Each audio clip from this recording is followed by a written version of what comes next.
you can never be woke enough. That's the problem. It keeps going. It keeps going further and further and further down the line. And if you get to the point where you capitulate, where you agree to all these demands, it will eventually get to straight white men are not allowed to talk. If we can save only one more life by waiting a couple of weeks longer, I'll sign up for that. An Instagram account launched Sunday called Juiceland Workers' Rights. It details an ongoing dispute over wages and allegations of racism and sexism. Juiceland told KXAN on Saturday it would increase wages to a guaranteed $15 an hour starting Sunday. The company also started drafting a diversity, equity, and inclusion plan in March. Sayonara, Juiceland. Been a good ride, my friends. But the moment you capitulate to these moronic, wannabe Marxist, loser, punk, ne'er-do-well, good-for-nothing miscreants, it is over. These idiots have nothing better to do. No, you don't hold a freaking diversity, equity, and inclusion seminar inside your juice shops. Screw these people. Fire every damn one of them and start afresh. There are plenty of people who happily work under the table for money now. Well, maybe not anymore. Under the table. Well, I guess, but yeah. All right, now we've got a lot going on, including the theme of today's show, I guess would be, I don't know, I guess the masked dead enders would be the theme of today's show. Like in World War II, like in every war, there are pockets of resistance that just continue to hold out long after it's relevant, and this has affected us. It's affected people who we're going to talk about, who we've on Twitter, who I've reached out to, but actually haven't gotten back to us. And right now, as a matter of fact, it's happening in the halls of Congress, Alice. Thomas Massie and 8 others. Let me read this for you. Thomas Massie and 8 others are holding out in Congress right now, even in defying the Sergeant of Arms, and not wearing masks. He said, this is 3 hours ago, said, thought America might like to know this. Few congressmen or staff or guards are wearing masks in the hallways or offices, only on the floor for TV. It's all theatrics, folks. 28 minutes ago, he said, we've had enough. We are refusing to wear our masks on the floor during this vote in spite of Pelosi's threat to take $500 from each of us. Her rule is not based on science. All you need to know is the mask rule has only ever applied to members when they can be seen on TV. Then he says, 12 minutes ago, there are at least 8 of us now on the floor openly ignoring Pelosi's oppressive, unconstitutional role. So there you go. It is happening there. It is happening in the Merrimack Valley of Massachusetts as well, and it happened last night. You probably know, if you follow us on social media, about this. 2 nights ago, during softball, the kids took off their masks. It was all over. We had new guidance saying the kids didn't have to wear masks while fielding or hitting, and at that point, it just made sense. It was all done. Yesterday afternoon, Governor Baker says, okay, starting in 24 hours from now, so starting this morning, you don't have to have a mask whatsoever. You're free to play outdoors, and that really signals, okay, it's over. Yesterday, during our softball game, everything was fine, just fine, and going hunky-dory. Before the game, we practice, and then we go to get to put on batting helmets and hit when the game starts. The umpire says, here we go. And the very last thing the coach says is, hey, everybody, somebody in the other team has asked us if they said they feel more comfortable if we wore masks. So I'm going to need all you girls to wear masks through the whole game. I'm going to need you to wear masks the entire time, please.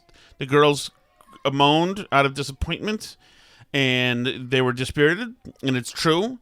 It was, but they've put on their masks, and I was highly upset. I wasn't sure exactly what to do because I'm an assistant coach on this thing, and I called my wife. I texted Jerry Callahan, who I talked about this with today, obviously.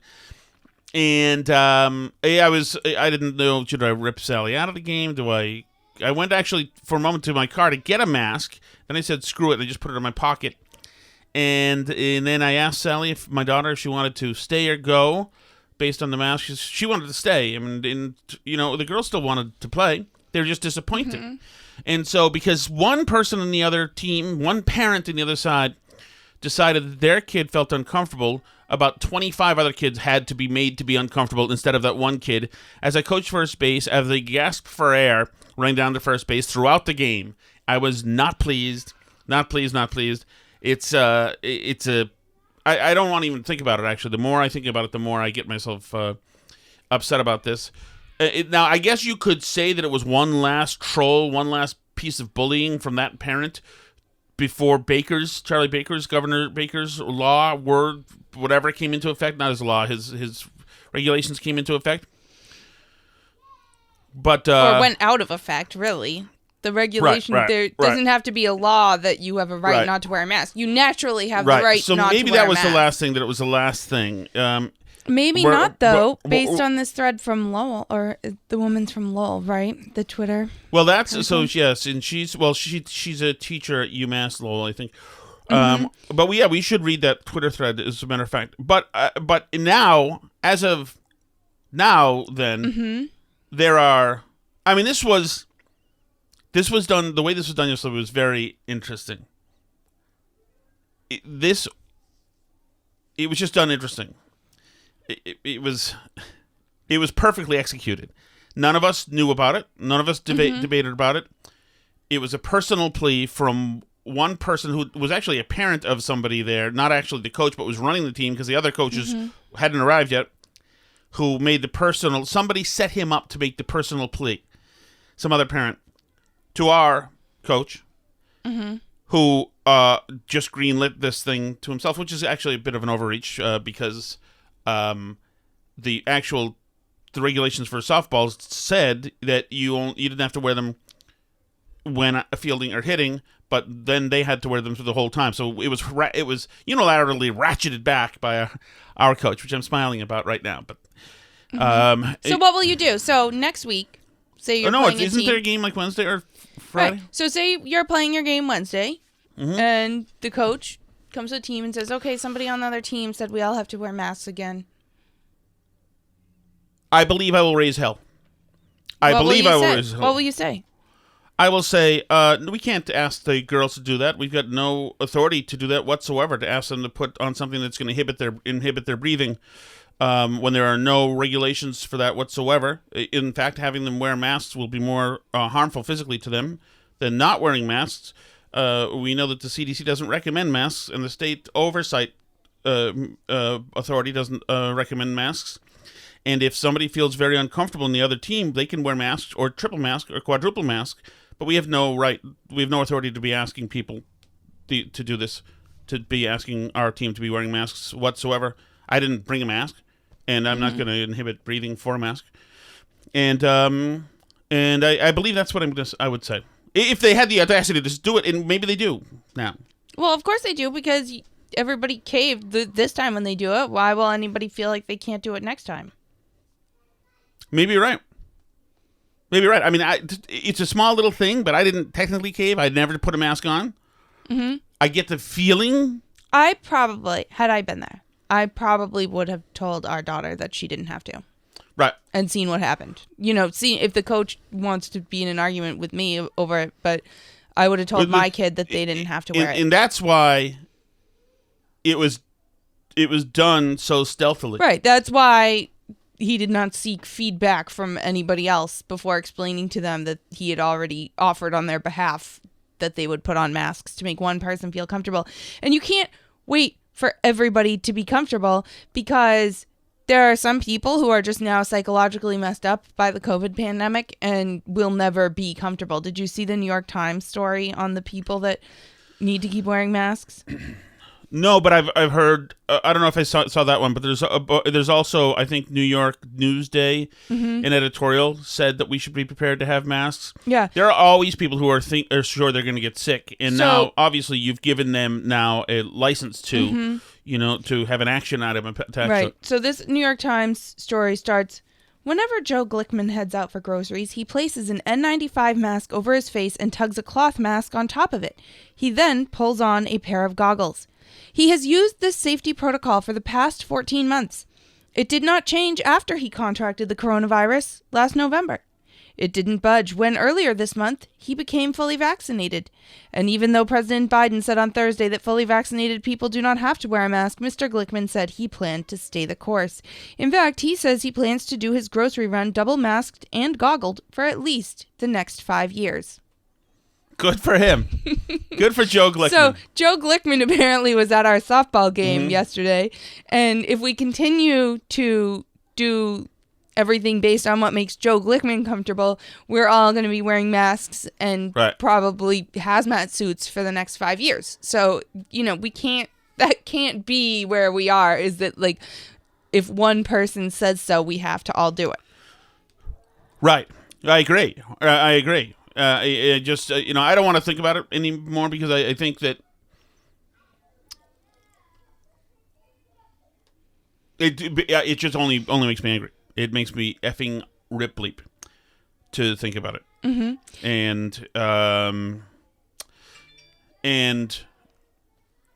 And the thing is, it's terrible too because it's just terrible. Because I am not a tough guy, but I have my moments. Mm-hmm. And if I had a moment out there, especially amidst the people who we live in town with, it would have ripple effects. There's no doubt. I mean, I'm not talking about, clocking anybody, No. But I don't, the way that we so quickly capitulated to the simple request that all of our people don gauze over their mouths so to labor their breathing because somebody else would feel more comfortable, because the knee-jerk request to accommodate that, the knee-jerk reaction to accommodate that immediately as being something so important and to act upon is frightening. Mm-hmm. Yeah, and I have a feeling that there's going to be more of this for a while, that the CDC can lift the regulations and Baker can lift the regulations all day long, but there are going to be other forces that enforce them, whether that's, coaches like ours. Have you reached out to the other parents who think like-minded? Mm-hmm. So I talked to one parent who was there and explained to her why the girls were wearing masks again, and she said it was ridiculous. And then she said, I think our coach is too nice, but she said, I like to think I'd make a different decision if it were me, but I'm not the coach and I'm sure it's tough to make these decisions. So it was very nice and fair. It was nicer and fairer than I was, probably. But I do want to talk about this mom in Lowell who was talking about sending her kid to youth soccer, her 6-year-old. She said that yesterday she sent her 6-year-old onto the field without a mask. We know the risk of outdoor transmission is incredibly low, and I had completed the required online health check confirming he wasn't sick. Yet I was quickly told by a member of the soccer board that he wouldn't be able to play without a mask on. In states like ours, we have wound these restrictions so deep that local level parent volunteers are enforcing outdoor masking as a ticket to children's activities. That's exactly what you see. When I pushed back, her explanation was, I know the science, but this is the board's rule. So now we are enforcing rules for the rule's sake with zero rational health reason for doing so. How do we ever undo this? When do I get to decide what risk is okay for my child? More so, when do we collectively decide that children deserve better, or at a minimum, the same rules as adults? Please, Mass Governor, step in and unilaterally remove unnecessary outdoor masking for children. We are losing our minds. And she posts then, shortly after she posted this, came the announcement that Baker was changing the rules. And then she said, false alarm. Massachusetts Youth Soccer Association is now saying masks will still be required on benches and for coaches. The MIAA, this is the Massachusetts Interscholastic Athletic Association, this is like the NCAA for Massachusetts school sports, says no masks at all outdoors, on bench dugout, no masks for spectators, etc. So here we go again with loads of conflicting guidance. Will the youth soccer stop adding unnecessary rules on the youngest kids? So this is, and this I think is so interesting to her point, kind of, that the CDC doesn't actually control our lives. Even Charlie Baker has limited control over your life. The people who are controlling your lives are like the people who volunteered to coach youth softball or youth soccer. The people who, for example, on our youth little league, the person who runs the snack shack at the youth little league has a seat on the little league board. And we happen to know that person, and she's great. But just as an example of like the sort of randomness of the people who are making these decisions about whether or not kids can play a sport without a mask. It's sort of insane that we've now delegated all these responsibilities to random people who have the power to enforce them or tell your kid that they can't participate in normal life activities like town sports. That now it's up to these people, whether or not your child has to wear something over your face. And like you were saying today, they have as much right to tell your kid they have to wear Mickey Mouse ears to participate in the sport. Right. Why is this? Why do they have this power? It's so weird. I mean, like, I can understand like pieces of the uniform, like a jersey or cleats or something, that they can tell your kid they can't play without that. But since when do they get to dictate your entire life to let your kid play baseball when they're 6 years old? It's nuts. It's nuts. So look out for who runs things in your town, because they have a lot more power over your life than even like the president of the United States does. God, I can't. I keep just thinking about that parent coming over and talking to our coach, and I didn't know what he was saying. I did hear him say something like, I don't want to get involved, whatever. But I was like, it can't be. And the guy had like a America shirt on, so I'm like, no, he couldn't be so. It just didn't. This is how you do it. And the funny thing is like, if I stand up for the girls' right to be able to breathe, I'll be amongst probably the majority of parents can be considered the defiant, the aggressor. Even though they want the gasping for air, I want the let them breathe. Yeah, they're the ones who want the kids to do something. You're just... There have been around 60 children under the age of 12 who have died from the coronavirus. Right. 60. Out of many, many millions. That is just about no children. Right. In fact, there is almost no chance that they could spread it to each other. Anyway. Mask, no mask, doesn't matter. It's not happening outside. Right. What are we clinging to, you sickos? What are you clinging to? There are some people, I think, at this point that just get off on making kids wear masks. I think there's something to that. There are always like adults who love being on a power trip over children. And like really forcing kids to like follow rules and stuff. But and I think this just brings out like the worst in those types of people. All right, let's stay on theme here.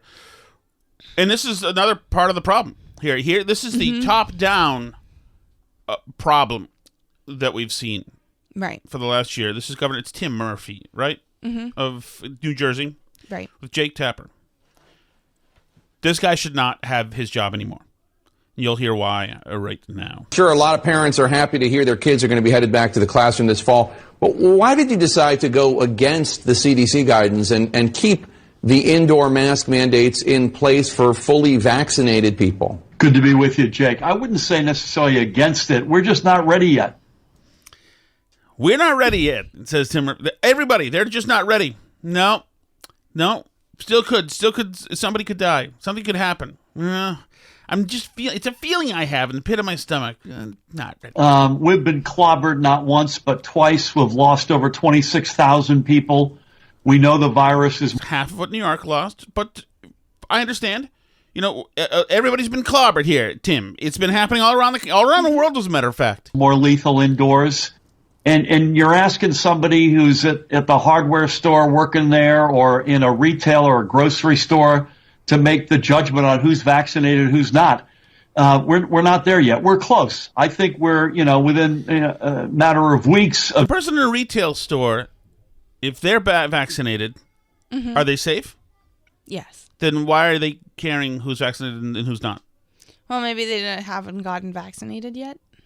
The person in the retail store? Mm-hmm. Yeah, but they have, or they could. They could, but maybe they haven't. Well, maybe they have lacked access due to inequities in the vaccine distribution or something. Do you think maybe the sign-ups were online and they didn't know how to use a computer? I forgot about that. That's a good point. Getting to a better place. Our density usually helps us, not in a pandemic. We want to make sure we get this right. How would you feel if a business said, if... Get it right. To what degree is it going to be right now? You've lost 26,000. Yeah, they have the highest per capita deaths in the country. Okay, so you already got it wrong. So at this point, maybe you could salvage a little bit of freedom, ease, comfort, the lifting of oppressive, mental health maladies from people, which are exacerbated by these measures. Remember, we're supposed to earn normalcy because normalcy is good for us. Yeah, the CDC tells us the science, and then we make policies based on science. That's what I was told this whole pandemic. If you show proof that you've been vaccinated, you can come into our store or our establishment without a mask. But if you don't, then you won't. I mean, there is the idea of an incentive to encourage people to get vaccinated, right? Yeah, I mean, I'd feel better about that, for sure. Sorry, sir, you can't come in the hardware store. No, where's can't your do. vaccine? You can, and you can't. You know, it's funny. Jerry hasn't been vaccinated. Really? Yeah, I said, Jerry, where you can just walk right in now. Why not? He said, why should I? Yeah, I mean, I think there's starting to be some of that sentiment because they're pushing it so hard, and so many of them are jerks about it that a lot of people just at this point feel like, why should I even do it now? You're right. Because you want me to, and I hate you. You know what? It would also, it would also. It'd be easier for me to preach to Jerry had I not capitulated on the softball field. Jesus Christ. But again, I don't think this is not remotely forever and always. This is a matter of a couple of more weeks on the clock. Listen, I think we were the first. 2 weeks. Have I heard that before? 2 weeks on the clock. You know what? You'll be able to handle it. Don't worry about that. You'll be able to handle it. That's how much we have left in Massachusetts, too, of our indoor mask mandates. I think I'm going to start not wearing it now, though. In America to put in place an indoor masking requirement. Sure you were. We know it's been hugely helpful. We don't know that, by the way. Yeah. We don't know a damn thing. We're assuming it is. These are jobs saved or created right now. Yeah, there's not actually much evidence either way on the mask mandates. The death rates seem to be roughly the same. If we can save only one more life by waiting a couple of weeks longer, I'll sign up for that. Now that is where he needs to be impeached or recalled or whatever it is immediately. Yeah. You don't run a state based on saving one more life. You want to do it? You could save right now about 55 more lives if you close down the state highways right now. Oh, yeah. Absolutely. There's a lot of stuff you could do right now if you want to save a whole bunch of lives. You know, you could you stop selling booze immediately. There'll be some DUI deaths. People will drink themselves to death. You know, all sorts of other things. Violence, murders. You know, many murders occur when people are plastered. There's a whole bunch of things he could do right now. Just one more life. Yeah, anything for one life. Right. For just one life, 25 lives had to wear masks last night. 10-year-old girls. Because one life was upset. I think there was that it saved less than one life, though. The so 25 girls wearing masks. Not forever and always, even though you're keeping the mask mandate in place for now. Well, what's the benchmark going to be to lift the mask restrictions? When he can be guaranteed that no more lives will be lost. Ever. That's again. the benchmark. And when you take a more granular look at the possibilities, well, then I'm sorry, 2 more weeks. And a more granular look too. There keeps being integers at the end of this number here. Right. You know, and if he runs out of integers, then those are numbers after the decimal point, right? No, those are decimals. Are they? What is an integer? An integer is a positive or negative whole number or zero. So like 0 minus 1 I don't think you're right on this. 2, You know what I mean? 3.1477, all those other numbers after pi. those. I know that. I know, math geek, that's pi. What I'm saying is, forget it. That's an irrational number. Yep. It's actually So it's also gonna a be a series- transcendental Okay. number. Okay. Save it for the 1570 project. These of health data points that are all Yeah, right this- now, thank God, at long last, going in the right direction. Combination, we look at spot positivity, rate of transmission, hospitalizations, ICU beds, the whole range of things that we look at. This is not what the people of New Jersey were promised last year. No, these are this standard now here. This threshold ain't at all like they were promised last year when they were told to hang in there. Again, all going well at the moment. We just want to keep, we've got this thing on the run. This is my simple No, it has you on the run. You total and utter premise. We've got the virus on the run at long last. So once again, the most dangerous words that have been said by a governor since this thing has started. If we can save only one more life by waiting a couple of weeks longer, I'll sign up for that. Sucks to be New Jersey, but And Massachusetts. Yeah, we you have live there. 2 more weeks. I'm getting out of here. Alice. I'm done. I'm done. And one of the reasons that we've had these mask mandates is, of course, that the country is run by a woman named Randy Weingarten, who is the president of the American Federation of Teachers. She makes the rules. She said as much just yesterday. So essentially what happened was the CDC in February and March basically asked all sorts of different organizations to sit down with them and give them comments about what they thought was important. They talked to parent organizations. They talked to the 2 unions.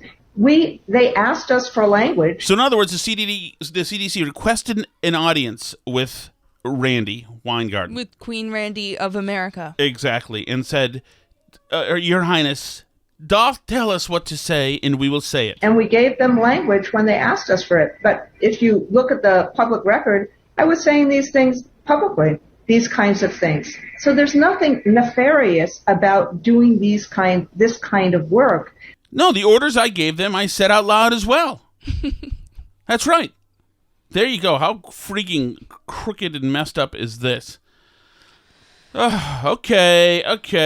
Do I want to go to the kid? I'm not in a liking people mood today. Why don't you go to Fauci explaining why he's been wearing his mask indoors? Because we've heard so much about how the science has changed and how exciting it is that now we know the science. Fauci with George Stephanopoulos. How has it changed what you do? How has it changed your mask wearing practices? Well, George, I'm obviously careful because, I'm a physician and a healthcare provider. I am now much more comfortable in people seeing me indoors without a mask. Before the CDC made the recommendation change, I didn't want to look like I was giving mixed signals. But being a fully vaccinated person, the chances of my getting infected in an indoor setting is extremely low. And that's the reason why in indoor settings now, I feel comfortable about not wearing a mask because I'm fully vaccinated. This guy just cannot stop bragging about himself. I use something called deception, George. Incredible. Yeah, I didn't want to. I was just trying to show people that masks were important. Didn't do anything. I love that. He asks, so the CDC has changed their guidance. How has that changed what you do? And he says, so now I let people see me inside without a mask. So it didn't change what he does. It changes who he allows to see him not masking indoors, because he obviously knew the chances of him getting sick were really low. And it's so funny, too, because this is exactly what Rand Paul accused him of a couple of weeks ago in the congressional hearing, right, saying that it was theater, him wearing all these masks indoors when he was fully vaccinated. And he said, no, it's not theater. Masks keep us safe. This is very important.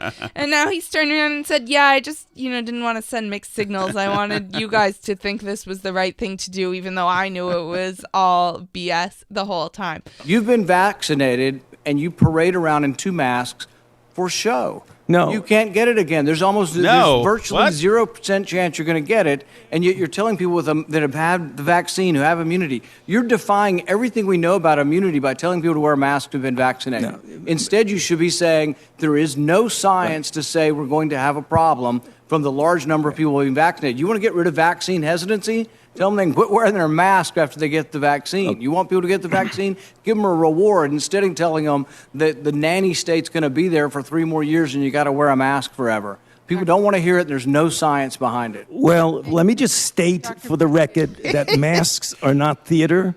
Masks are protective. And we have immunity there, theater. If you already have immunity, you're wearing a mask to give comfort to others. You're not wearing a mask because of any science. I totally disagree with you. Yeah, they are theater. He totally disagrees with you, except until he doesn't on TV with George Stephanopoulos.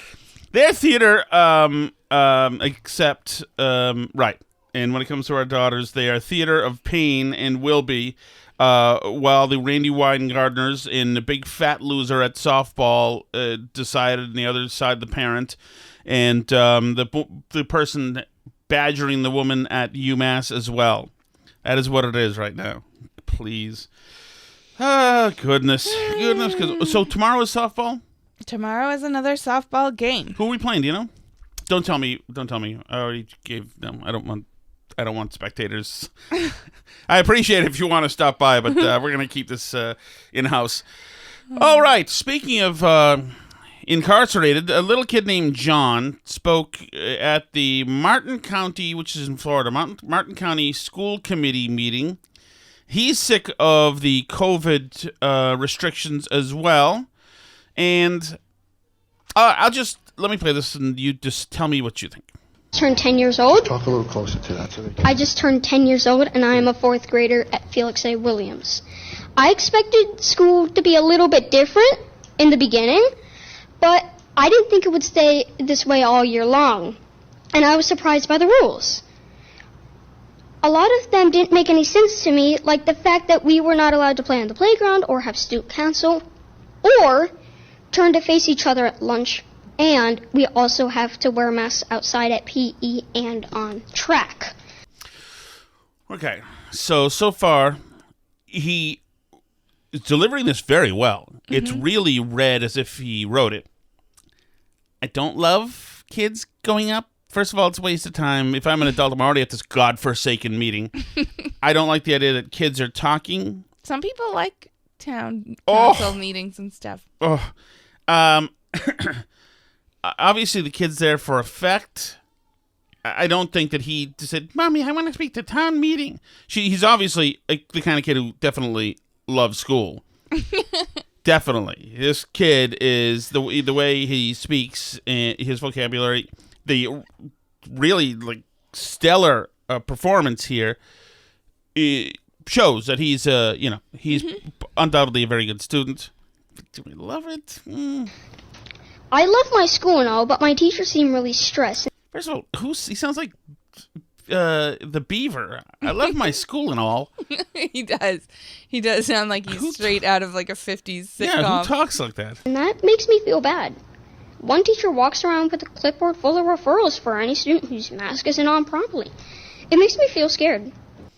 All right, now it's getting interesting. Now I like this because he's dropping dimes. He's not quite naming names, but close to it. One teacher walks around with a clipboard full of referrals, and it scares me. Now he's building a case here. I don't know who did the ghostwriting, Alice, which is an industry I very much respect and would happily work in, by the way. But I'm intrigued by this kid. Okay. That same teacher yells at us having our masks down to drink water while we are outside in Carline. She told us we had to wait until we were in our parents' car to have a drink of water. She had her mask down the entire time while she was yelling at us, which makes me and all my friends very mad. Wow. So we have the water drinking. We weren't allowed to have water, which is this is some... because the voter line, Georgia voter line sympathy, please. Right. And then she had her mask down too. Exactly. So. This is the referral Nazi who roams the halls with her clipboard of doom, with her jackboots resonating, echoing down the halls. This happens a lot, and it seems unfair. Teachers take their masks off while they yell at us kids and that we need to pull ours up. I asked my mom if there's a word for this, and she said there is. Hold on before he gets to it. This is It's a little coached. Yeah, I would say this is carefully constructed. So they take their masks off. All right, team, why do they take their masks off? To yell at the kids. Yes, that's why they take their masks off. Hypocrisy. Wearing a mask all day makes me feel really tired and gives me really bad headaches. Sometimes He's moved on from them being craven hypocrites who don't practice what they preach to now this is where the money comes in, to now the existential damage being done to this poor fella. I'm in school and I need to lay low in the dark. Ow. Until I have to take that they're out. gone. My mask also sticks to my face. He's got headaches and needs to lay in the dark, Alice. Wow. It's tough, man. When it's really hot and it makes it hard to breathe. I feel like I can't catch my breath and that makes me feel claustrophobic and anxious. It's really stressful. I finished... I do notice a pattern here, and it reminds me of the softball game last night. Mm-hmm. He cites a bunch of examples of when he's made to feel badly. Mm-hmm. Makes him feel scared, makes him feel upset, angry, makes him feel sick. Mm-hmm. So his feelings, this is certainly meant to blot out the feelings of the people on the other side who would be more comfortable if he wears his mask. Taking all of my FSAs and I had a hard time focusing with a mask on. A few weeks ago I ran into my teacher outside of school. She didn't even recognize me because she's never seen my face before. Now that has happened in my very own softball games. Seeing the girls' faces, you can't recognize them because now you used to just have the eyes and like haircuts. Now suddenly you have faces and like, who are you? But I knew it was her because she sits at her desk a lot without a mask on. I know my teacher has asthma and everything, but I understand why it's hard for Man, he is really putting the crosshairs on a few of these folks. her to wear a mask. And I think she should have that choice. But I should too. I have allergies, and I feel really anxious with my face covered. But I'm not allowed a mask break like her. It seems unfair. All this seems unfair, and it doesn't make sense. I miss seeing people's face. I miss the way things used to be. I'm scared they'll never go back to normal. Breathing freely doesn't seem like something we should have to ask any other people for permission for. Please make masks optional. Today it would be so awesome to end the school year on a really happy note like that. Thank you for your time. Thank you, John. You did a good job. She's like, thank you, John. You did a good job, just like you did last week, and the week before, and the week before. I like the kid. I also like his message. I'm going to grant him a pardon for being showboating on behalf of his parents. Good for you, John. Good speech. Yeah, I mean, it's a little, they lay it on a bit thick, I would say. And even though I think it's terrible to have kids in masks all day, I don't necessarily buy all the claims of extreme harm to children brought on by mask wearing that I sometimes see amongst parents who are telling me that it causes bacterial pneumonia and all kinds of things. So, all right. Now, speaking of school, someday John can matriculate to college, at which time maybe the taxpayers, you and I, Alice, will forgive $50,000 of his student loan debt. How exciting for him. Possible thing. Chuck Schumer on a call to, I assume, either the New York, what's it called, constituency? Is that what they're called? No, the New York delegation, or all of the Democrats, or maybe just a committee, was very excited about the prospect of this. President Biden, with the flick of a pen, would cancel student debt tomorrow through executive action. That's the beauty of this, that we can get him to do this. And as you know, Elizabeth Warren's been my partner on this in the Senate. We've all been pushing to get President Biden to cancel $50,000 worth of debt. If the United States cancels $50,000 worth of student debt so that the Range Rover crowd in Wellesley catch a cool break, and all these other people took stupid classes and then feel entitled to a living, feel entitled because they took stupid English literature classes and they have a cool diploma behind them and they're credentialed and they got to feel smart and F off for 4 years and, get high, drunk, and be melodramatic for 4 years. If we give them a nod, right, when we don't to everybody else, which is just a giveaway to the white middle class, this is exactly what this is, then I am going to join an outfit I call ISIS. That is a promise. And I will do it proudly. Are they still active? I don't know. Whatever, You're restarting them? Yes, that's right. That's right. I am going to... I can't believe... I mean, I can't imagine they would damage their electoral prospects that much, because I think that would just be so divisive and damaging to them as a party. And I think it's really dangerous, by the way, that he's pushing this idea that Biden has this power, because I think it's really toxic to go around telling people that the president is allowed to just cancel your debts for you with the flick of a pen. Yes, right. Because then, if that's fine and there's no bad consequences to doing that, and the president has that power, then why isn't the president just canceling everybody's debts all the time? Why does anybody have any debt? Why do you have car payment? Why do you have anything? How come the president, I mean, a lot, and you could say, well, that's, we're talking about government debt, loans backed by the government, but tons of people, the majority, I believe, of homeowners have mortgages that are backed by Fannie and Freddie and these government housing programs, So this is a lot of money involved in this. So if you float around the idea that it's a good plan for the president just to start wiping out people's debt, then we're going to see a lot more people clamoring for the government to forgive a lot more debt. Right. Right now we've got a one beat up car with only one headlight working, by the way, if you didn't know that. I did. I see it dangling. Yeah. maybe that's related. And if I stop paying them, they get the car back.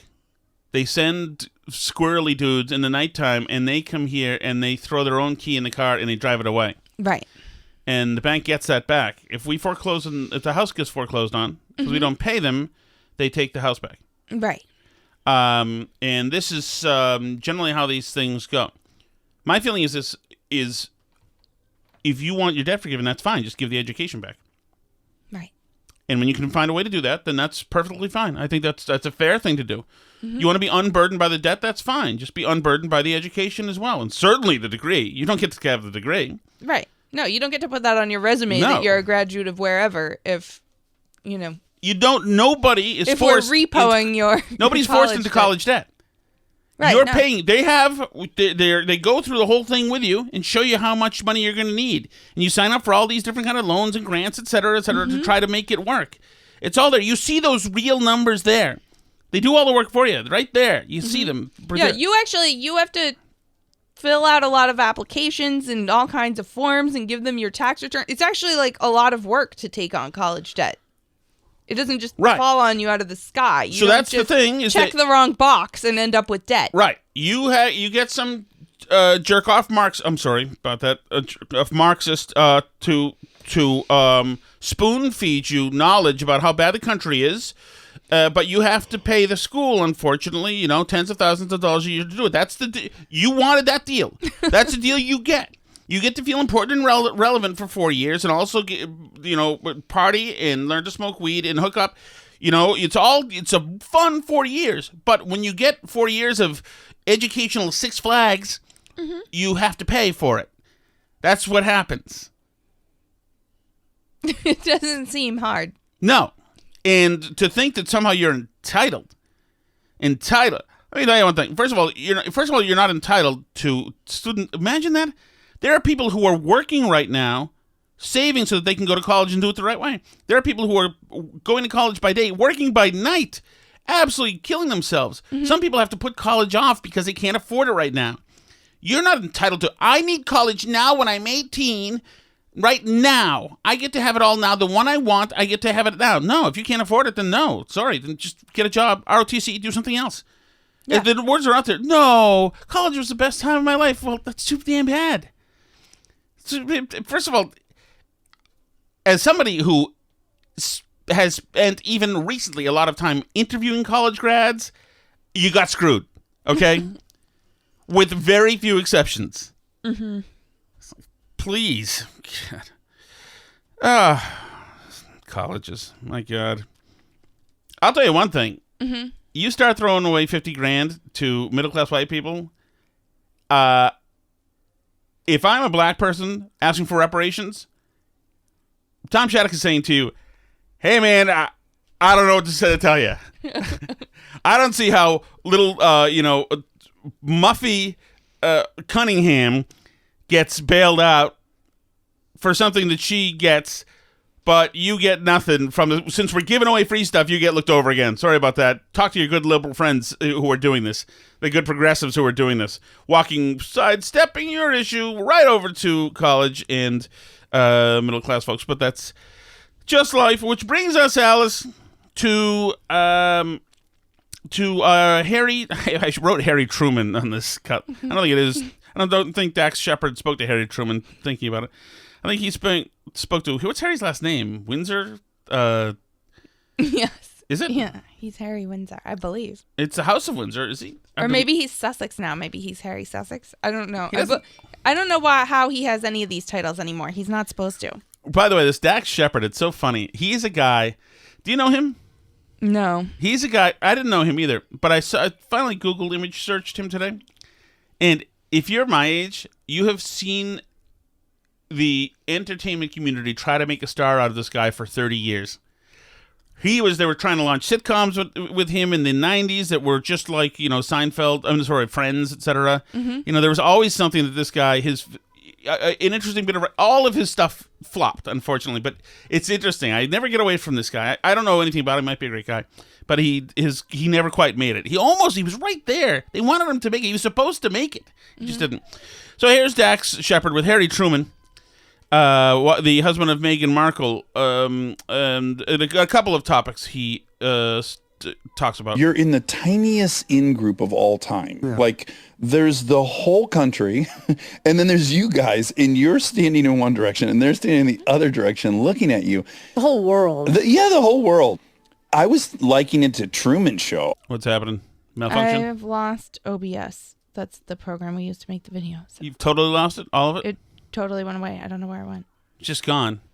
Yep, I'm going to start recording again. I'll put it was here a minute ago. Are you sure it's not open in a hidden window in the back? As a Mac person, sometimes I've got my whole desktop slides to the left and a new one's there. I'm like, oh, I guess I don't know. Oh, that's vicious. I don't know. Sorry, kid, but let's get back to Harry Windsor or whatever his name is. Have you seen that movie? Yep. It's a mix between the Truman Show and being in a zoo. Yes. Well, that's funny you'd say that, because a couple of the snaps I've had in public, regrettably, I've said that. You're not at the zoo, and I'm not a bear. I'm not the attraction. Yes. Aside from that, you were kind of cast into a movie without being asked, which is kind of a wild, wild thought. I don't know that anyone could actually comprehend. That. Yeah, Truman Show would have to be the closest thing. Well, that's why you said Truman. Right. Oh, okay. That's right. Okay. That's what it meant. Okay. So here's the thing is that Dax Shepard did ask to be a bear at the zoo. Yes. He's been trying to be a bear at the zoo forever. He just doesn't want the unexciting parts about being a bear at the zoo. He wants to be under the lights and the red carpet and the cool stuff, not talking to some kid at Friendly's who wants an autograph. That's not good. Yeah. That's when he's a bear at the zoo. Sometimes he loves being a bear at the zoo. As far as Harry Truman goes, yes, a Truman Show in a circus. Well, right. But that is it. That's the deal. That's why you're a millionaire, Harry. That's why your family has all this money. That's why you get to wear fancy clothes and all the other stuff and live in palaces and all the things. And go off and have wonderful on yacht vacations with cool young people and have wonderful times in the Riviera and all sorts of things. That's purely the beneficence of the British taxpayer for you to be a bear at the zoo. That's what this whole deal is. Right, and it was always good for you. You had a great time doing it and relished in it, and really, when you look aside from the mother dying, when you look at when you look at the conditions of the world around you, it's kind of a fortunate position to be in. Generally speaking, yes. So, bad Harry Truman. We got one more here, another Harry Truman cut. There's so much I want to say about the First Amendment. I still don't understand it, but it is bonkers. I don't want to start sort of going down the First Amendment route because that's a huge subject and one of which I don't understand because I've only been here for a short period of time. So there's much more to that cut, but I didn't have the good version. So he says is that people can use the First Amendment and essentially say whatever they want and get rich off of those things that they say. So my example would be, for instance, using the First Amendment to say that some in the royal family were being racist to you and having Oprah pay you for an interview. Yeah, not to mention getting a Netflix show to talk about yourself and a podcast to talk about yourself and all kinds of things. They got in trouble recently, though, because apparently she's promoting a beauty company that makes skin whitening creams. Oh. So that's okay. But there was one other story I wanted to share with you, and I don't know how to segue to it because it's not related to anything. Mm-hmm. But I do feel that we need to cover this because the QAnon shaman's attorney has been giving media interviews about how his client was taken advantage of by Trump, who fooled him into thinking this whole thing, and Chansley, that's the QAnon shaman, and all these other people wouldn't have ever done something like this without Trump's instigation. So This is what they're going with as a defense. But get this, what he told Talking Points memo about this is about his client. The attorney's name is Watkins. Watkins said his client had Asperger's syndrome and indicated that Chansley's mental state and the impacts of Trump's propaganda efforts would play a role in his case. A lot of these defendants, and I'm going to use this colloquial term, perhaps disrespectfully, but they're all effing short bus people, Watkins told Talking Points memo. These are people with brain damage. They're effing retarded. They're on the GD spectrum. But they're our brothers, our sisters, our neighbors, and our coworkers. They're part of our country. These aren't bad people. They don't have prior criminal history. They were just subjected to 4+ years of GD propaganda, the likes of which the world has not seen since effing Hitler. Oh, that is great. That is great. Oh, fantastic. So, if you don't have your attorney, who do you have? So, the criminal defense is going well. I like that guy is the favorite attorney in my life currently, Watkins. He's my guy. I have nothing but respect for him. Whew. Thanks so much, everybody. It's been another Burn Barrel podcast. You can find us on Twitter at Burn Barrel Pod and at Facebook.com/Burn Barrel Podcast. We have a website, burnbarrelpodcast.com, and a YouTube channel that is Tom Shattuck's Burn Barrel on YouTube as well. Smash that subscribe button. Mm-hmm. Alice, that's what I say now. You know why I say that now? Because you heard it from cool people like me? No, because what was I doing today? Oh, you were smashing abs. No, I was crushing abs. Crushing abs, sorry. I don't know. That's right. I'm crushing abs because what am I now? Thin? What? Oh, we didn't point out that airlines are now thinking of weighing people oh my goodness. who are getting you know on what? planes. Hold off. Let's get to that really quick. I am smashing abs today. 2 days in a row I've been hitting the gym. I probably look a little more ripped than usual. So you are going to be okay to take flights because airlines are reporting that they bear the responsibility to make sure that their planes are not carrying too much weight. So one way that they've decided to do this is they want to start randomly weighing people at the gate to get a more accurate assessment of the average weights of people on the planes. This should be good. So they are thinking that they're going to start weighing people on the planes and that randomly selected people will have to weigh in to get on the plane. So I think that's going to go well, I'm pretty sure. Looks like we're taking the bus, Alice. I hope you're I'm not taking the bus. I'm taking the bus. I'm walking. We'll meet you in Orlando, okay? Well, let's see. If I keep if I keep crushing abs, we'll see. Maybe I can get in the aeroplane with you. Once again, this was the Burn Barrel Podcast. You can smash the subscribe button on YouTube, or wherever you like to listen to podcasts. Leave an Apple Podcast review, too. Those are supposedly good. Yeah, smash the 5 stars. Smash the 5 stars on the Apple Podcast. And what else is going on in the world? Go to Spotify and leave 10 endorphins. C'est la vie.